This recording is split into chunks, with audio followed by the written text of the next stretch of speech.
pimpinan dan sebagai warga persyarikatan tidak boleh kemudian berhenti, karena kita sebagai gerakan yang berkemajuan dan sesuai dengan spirit teologi Al-Insyirah.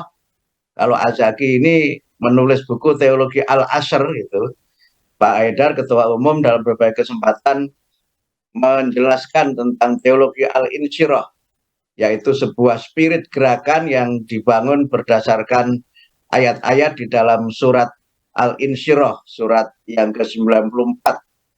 Di dua ayat terakhir surat Al-Insyirah itu Allah berfirman, "Fa'idza faraghta fansab wa ila rabbika farghab." Jadi setelah muktamar selesai, tidak boleh kita berleha-leha dan tidak boleh kita berpangku tangan. Apabila kamu selesai melaksanakan suatu pekerjaan, maka kerjakanlah dengan sungguh-sungguh pekerjaan yang lain. Dan hanya kepada Tuhanmu lah kamu berharap.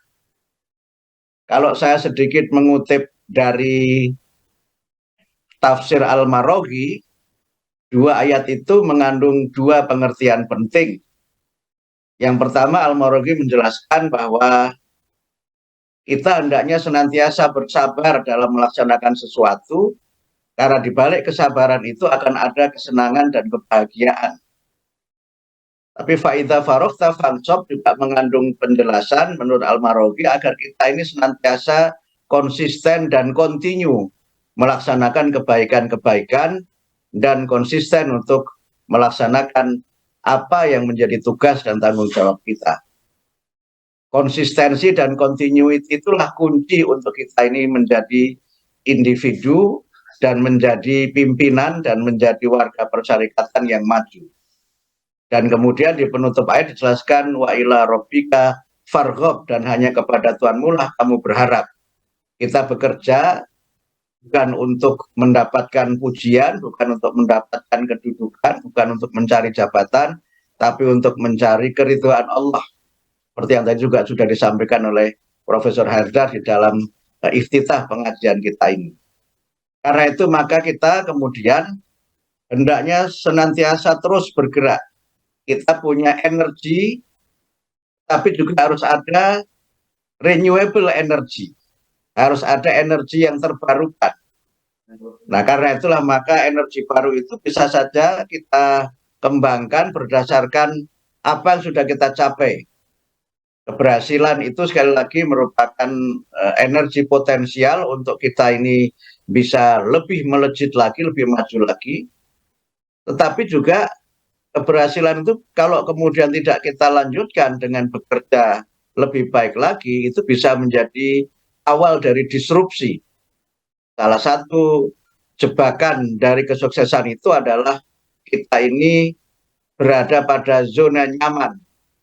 We enjoy comfort zone gitu. Kita menikmati zona nyaman yang karena kita terlalu asik di zona nyaman itu, kita menjadi seorang yang romantis.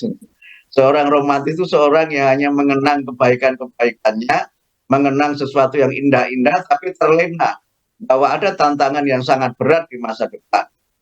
Karena itu kita kemudian memang harus berpikir untuk bagaimana kita ini bisa menjadi pribadi, menjadi pimpinan, dan menjadi warga persyarikatan yang senantiasa berorientasi futuristis, berorientasi masa depan. Saya sering menyebut orientasi futuristis itu adalah orientasi akhirat.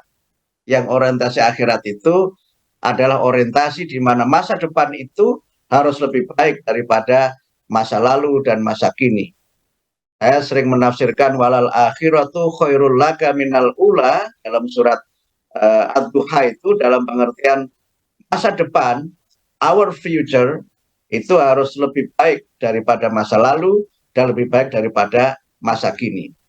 Sehingga karena itulah maka bagaimana kita bergerak ke depan dan bagaimana muktamar ini bisa menjadi energi baru untuk kita menjadi gerakan yang unggul dan gerakan yang maju.